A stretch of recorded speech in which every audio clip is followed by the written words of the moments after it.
Sejam bem-vindos, você está no aforismo número 27, intitulado Explorando as Críticas de Nietzsche contra a Filosofia Moderna, e esse é o fragmento número 1, intitulado Deus morreu?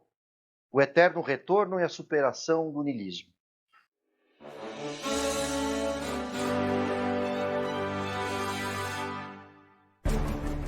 Bom, nós temos nesse aforismo mais 5 fragmentos. Fragmento 2 se chama Nietzsche e a Nova Transvaloração, reunificação entre mitos e logos, o pensamento do Nietzsche.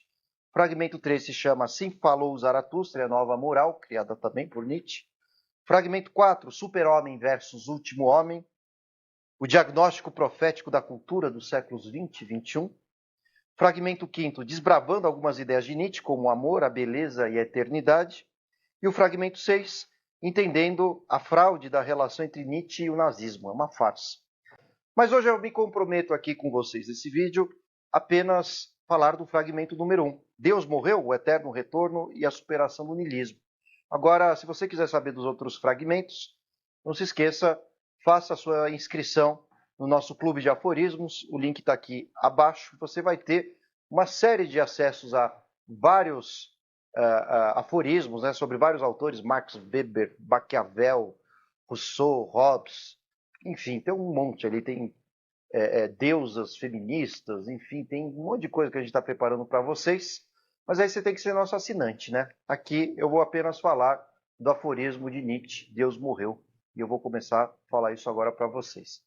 Mas antes, eu vou ler um trecho para vocês de um livro chamado A Gaia Ciência, o aforismo número 125, chamado O Homem Louco, em que, muito brevemente, Nietzsche descreve de forma alegórica, metafórica, a forma como Deus morreu. Vamos ver? O Homem Louco. Não ouviram falar daquele homem louco que, em plena manhã, acendeu uma lanterna e correu ao mercado e pôs-se a gritar incessantemente: Procuro Deus! Procuro Deus! E como lá se encontrassem muitos daqueles que não criam em Deus, ele despertou com isso uma grande gargalhada. Então ele está perdido? Perguntou um deles. Ele se perdeu como uma criança? Disse um outro. Está se escondendo? Ele tem medo de nós? Embarcou no navio? Emigrou? Gritavam e riam uns para os outros. O homem louco se lançou para o meio deles e trespassou com seu olhar. Para onde foi Deus? Gritou ele. Já lhe direi. Nós os matamos. Vocês e eu. Somos todos seus assassinos. Mas como fizemos isso? Como conseguimos beber inteiramente o mar? Quem nos deu a esponja para apagar o horizonte? Que fizemos nós ao desatar a terra do seu sol? Para onde se move ela agora? Para onde nos movemos nós? Para longe de todos os sóis? Não caímos continuamente? Para trás, para os lados, para a frente, em todas as direções? Existem ainda em cima, embaixo? Não vagamos como que através de um nada infinito? Não sentimos na pele o sopro do vácuo? Não se tornou ele mais frio? Não anoitece eternamente? Não temos que acender lanternas de manhã? Não ouvimos o barulho dos coveiros a enterrar Deus? Não sentimos o cheiro da putrefação divina? Também os deuses apodrecem. Deus está morto. Deus continua morto. E nós os matamos. Como nos consolar, a nós, assassinos entre os assassinos? O mais forte e sagrado que o mundo até então possuíra, sangrou inteiro sobre os nossos punhais. Quem nos limpará esse sangue? Com que água poderíamos nos lavar? Que ritos expiatórios, que jogos sagrados teremos de inventar? A grandeza desse ato não é demasiado grande para nós? Não deveríamos nós nos tornar deuses para ao menos parecer dignos dele? Nunca houve ato maior. E quem vier depois de nós pertencerá, por causa desse ato, a uma história mais elevada que toda a história até então.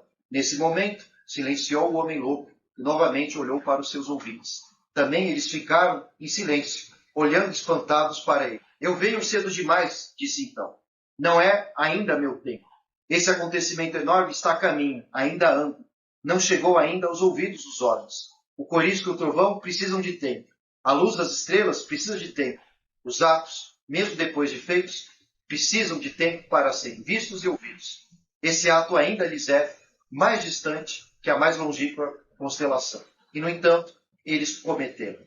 Conta-se também, no mesmo dia, o homem louco irrompeu em várias igrejas. Em cada uma entoou o seu Requiem Aeternum Deo. Levado para fora e interrogado, limitava-se a responder: o que são essas igrejas, senão mausoléus e túmulos de Deus? chocante, né? Quando a gente diz que Deus morreu, isso, para quem acredita em Deus, isso, ou tem alguma religião, isso pode ser, assim, motivo de blasfêmia. Às vezes você até parou de ver esse vídeo, ou estava com alguém do lado e desistiu, né? Mas o que, que o Nietzsche quis dizer com isso, né? No livro chamado A Gaia Ciência, né? Aliás, vale dizer que Gaia significa a deusa terra, né? Ou seja, Nietzsche que é uma ciência terrena. É nessa obra, depois eu vou explicar ela nos próximos fragmentos, é que o Nietzsche vai tecer a crítica à moralidade no pensamento moderno. Porque desde que a ciência moderna eclodiu no século XVI e XVII, principalmente no século XVII, René Descartes prometia a ideia do mundo máquina. Né? A gente gravou um aforismo sobre Descartes. E se prometia bem-estar, conforto, graças ao desenvolvimento maquinal futuro da humanidade. Descartes não inventou nenhuma máquina, mas estabeleceu a forma como deveríamos criá-las. Então, Francis Bacon falava da Nova Atlântida, enfim, de alguma forma, Kant falava da paz perpétua, Hegel do fim da história, Augusto Comte da ordem do progresso. Então, existia no pensamento moderno essa substituição de Deus pela ciência. E nesse sentido que Nietzsche fala da morte de Deus. Por exemplo, se o Papa mandasse a gente fazer uma cruzada, quem faria? Se o Papa nos solicitasse para não usar anticoncepcionais, muita gente não usa, mas a maioria, ainda mantendo uma fé, não usa, né? Aliás, usa o anticoncepcional, né? Melhor dizendo. Então vejam que tem um limite ali. A religião ela perdeu a sua força moral e isso acabou sendo substituído, essa força moral, pela ciência. E é isso que o Nietzsche quis dizer. Então, quando Nietzsche anuncia a morte de Deus, na verdade isso é resultado de um longo processo criado pela modernidade. Então vejam só, o que aconteceu? Primeiro, a Revolução Científica, a Revolução Copernicana. Copérnico, depois Galileu, entre os séculos XVI e XVII, descobriram o movimento da Terra em torno do Sol, que significava dizer que as Sagradas Escrituras não são mais suficientes para interpretar o universo. Então, religião é uma coisa, ciência é outra. Depois veio Descartes, com o argumento do penso logo existo. Descartes dizia que a primeira verdade a ser estabelecida não é a existência de Deus, mas a existência do próprio pensamento. Apesar de Descartes acreditar em Deus, Deus, logicamente, é a segunda verdade. A primeira é o próprio pensamento, o cogito, duvido por isto sou. Lembram-se disso? A gente já estudou um fragmento por aí. Depois, o terceiro combo contra Deus, no sentido de uma porrada contra Deus, veio com Kant, quando Kant escreveu a Crítica da Razão Pura. E diz o seguinte, olha, Deus representa a coisa em si, a razão pura. E a gente nunca alcança o campo da coisa em si, né, das essências. Então Deus pode existir, Deus pode não existir, mas qualquer coisa que o nosso pensamento venha a dizer, jamais vai mudar a ordem do universo ou vai descobrir que Deus existe ou não. E finalmente Nietzsche dá a punhalada final e Deus foi morto.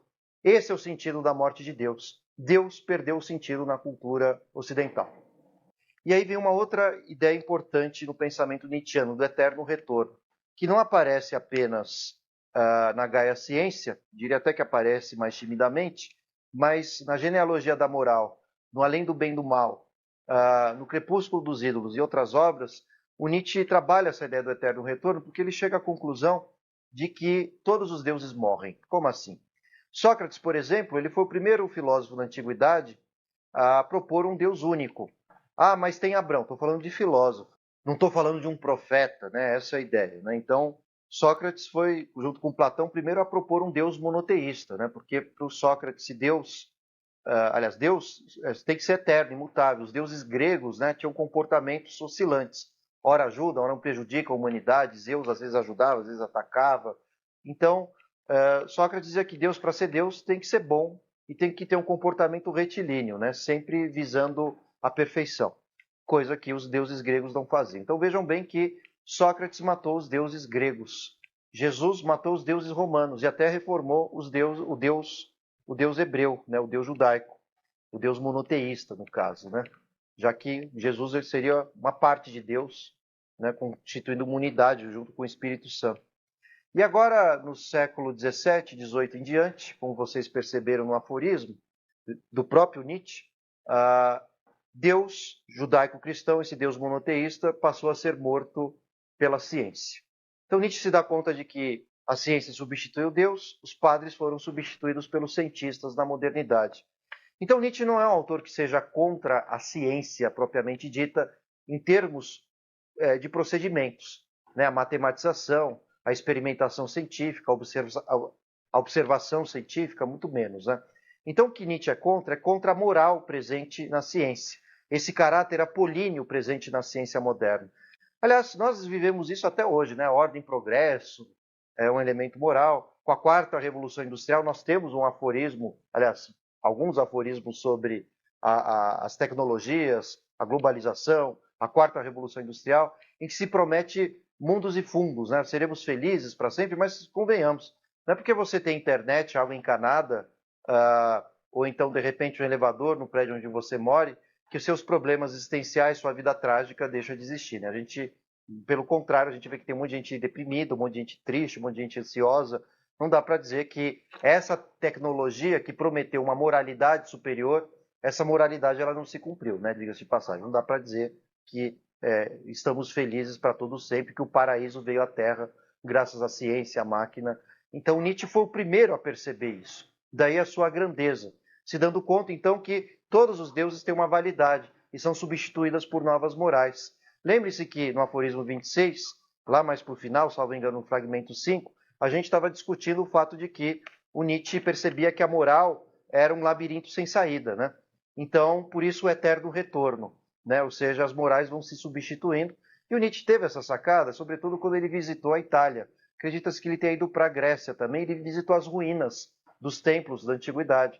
E claro que para os antigos, aqueles que viviam na antiguidade, aqueles templos faziam maior sentido, tal como alguém vai para Aparecida hoje e chega ali, contempla, chora. Mas os templos da antiguidade, para os múltiplos deuses, né, para o politeísmo grego, eles tinham um significado muito intenso, que hoje a gente não tem mais. Pode ser que isso aconteça daqui 1000, 2000 anos, talvez ninguém mais acredite em Deus, ou mesmo o cristianismo, o judaísmo não sejam mais religiões válidas, daqui 2, 3 mil anos. Então, o que serão esses templos a não ser ruínas ou túmulos onde habitava um Deus que já não existe mais?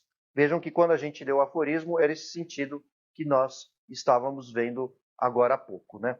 Então, vejam só a desgraça que o Nietzsche aponta, né? Todos os deuses morrem, todos, sem exceção, né? Esse Deus que você acredita, talvez não faça mais sentido no futuro, assim como não faz mais sentido deuses e mitos que se acreditavam outrora, né?